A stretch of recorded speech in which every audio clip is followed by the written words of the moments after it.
They have what I've grown to call your choose your own adventure cap sheet. Like, depending on how you value their own free agents, they could have anywhere between like 20 plus million, or like they could go past 60 million pretty easily.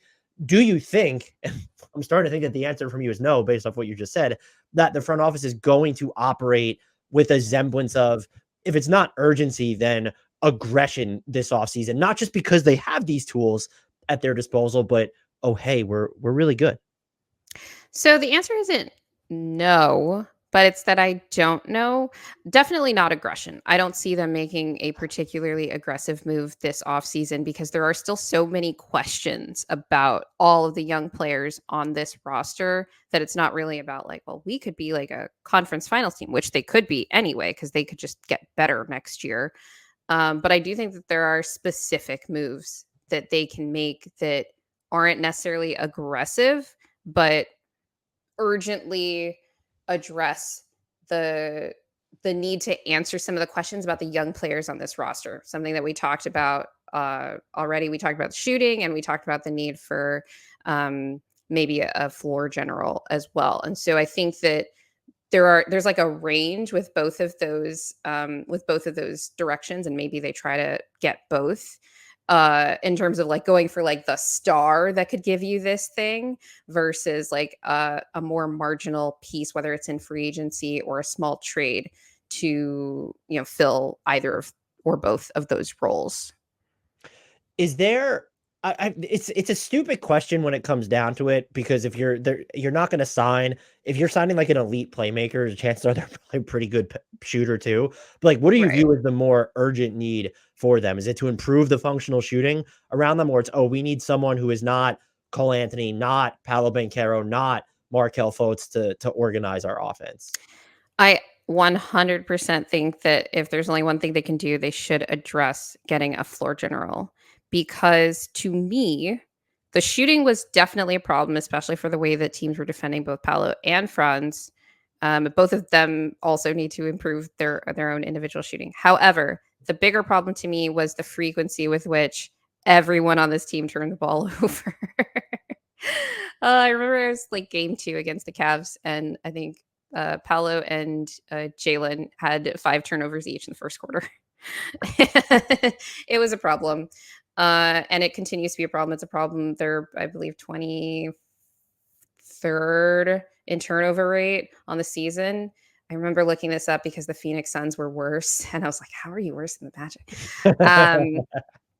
They were And like, I think they led the league, or maybe it was Memphis, which would make sense because their roster was changing every night. They were in the top. I'll say they were in the top 3 of turnovers from just stepping out of bounds, oh which my is just God, like, there's when a you're lot of talking dumb turnovers too. Yeah. when you're talking about Like hitting the not just play the live better ball stuff, button which are also or good. the play smarter button. That's what you mean. It's like, hey, maybe don't step out of bounds as frequently as you were. Right. But the live ball turnovers are a really big problem. Like you said, just the half court pace, getting into their sets, getting guys in the best positions to succeed.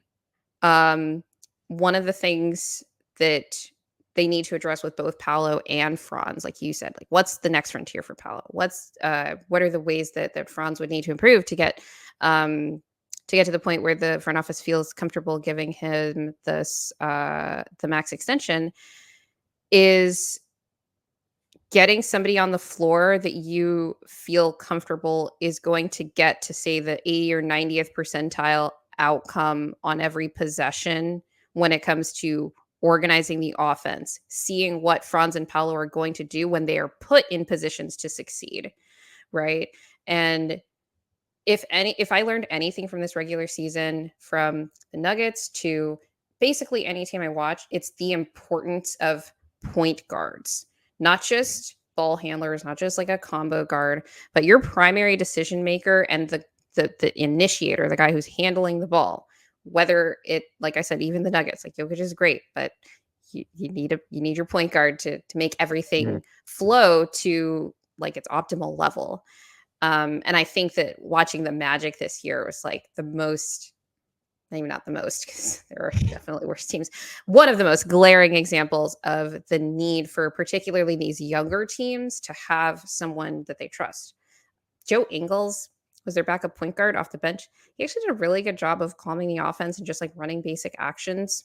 Also spelling both Paolo and Franz when only one of them was on the floor so that they weren't constantly having to initiate too. But, you know, he's not like amazing, right? He's But also he 80. he could get everybody in their spots and run basic pick and roll.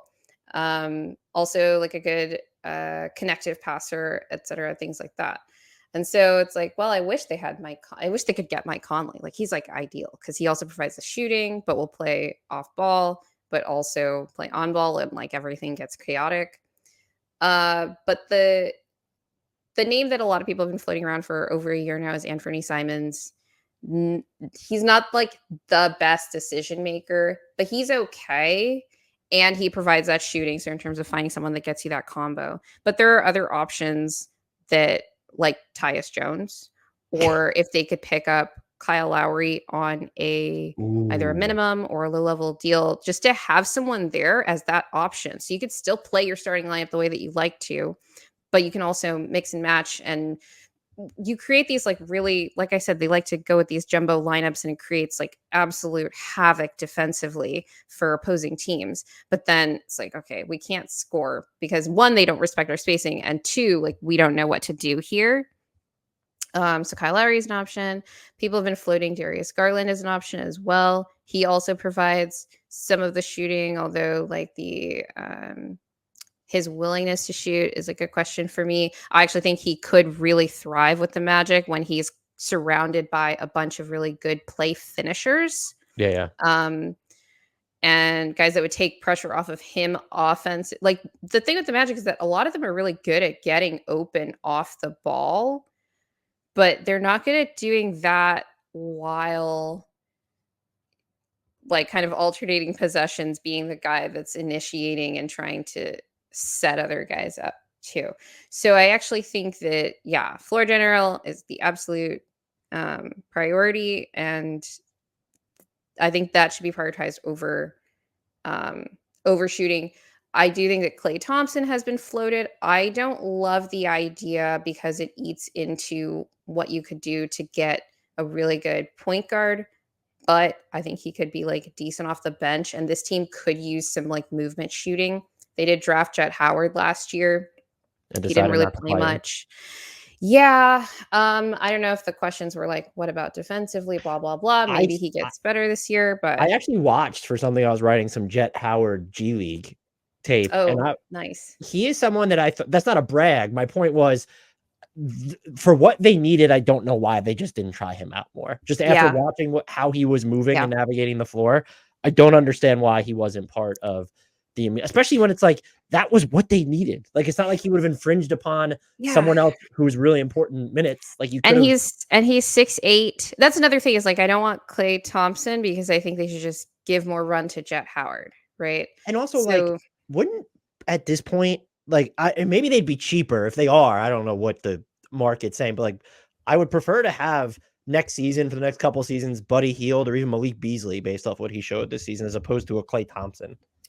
I actually wouldn't mind Buddy Hield because he comes from an offense in Indiana anyway that plays in a lot of really creative ways in the way that they run their sets and everything. I think he could actually really thrive with some of the things that the Magic do because, like you said, like Jamal Mosley actually does really creative things with their offense, but other teams don't respect their spacing. They end up like inverting. They like to invert the offense a lot, and they like other teams absolutely do not respect the shooting of Paolo or Franz and things like that. But having somebody like Buddy out there, he's also a really smart player. Like he